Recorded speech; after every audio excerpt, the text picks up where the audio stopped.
एक वक्त की बात है, एक खूबसूरत सल्तनत में एक बहादुर शहजादा रहा था जिसका नाम माहिर था। वो न सिर्फ बहादुर था बल्कि बेहतर हमदर्द भी था और हमेशा सच का साथ देता था। एक दिन वो आग जंगल में सीर के लिए गया जहां अचानक से एक अजीब सी रोशनी नजर आई। जब वो हाथ रोशनी के करीब पहुंचा तो उसने दिखा, कहा, एक खूबसूरत परी बैठे रो रही है।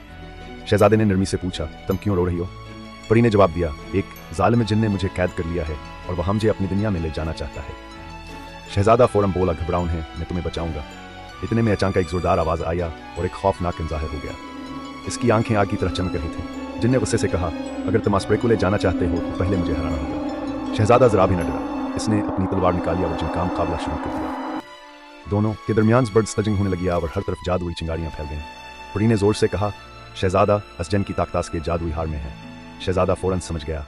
इसने मौका देखकर जिन गले से हार तोड़ दिया। जैसे ही हार टूटा, जिन की ताकत खत्म हो गई और वह धुएं में गायब हो गया। बड़ी खुश हो गया और उसने शहजादे का शुक्रिया अदा किया। इसने कहा, तुम बहुत बहादुर हो, मैं तुम्हें एक खास तोहफा देती हूँ। बड़ी ने जादू से शहजादे को एक ऐसा दिया जो हमेशा सच्चाई और मोहब्बत की तरफ ले जाए। शहजादा वापस अपने सल्तनत आया और सबको नीकी, सच्चाई और बहादुरी का सबक सिखाया। और इस तरह एक बार फिर नीकी ने बुराई को शिकस्त दे दी। अगर वीडियो पसंद आए तो लाइक सब्सक्राइब लाजमी करें। शुक्रिया।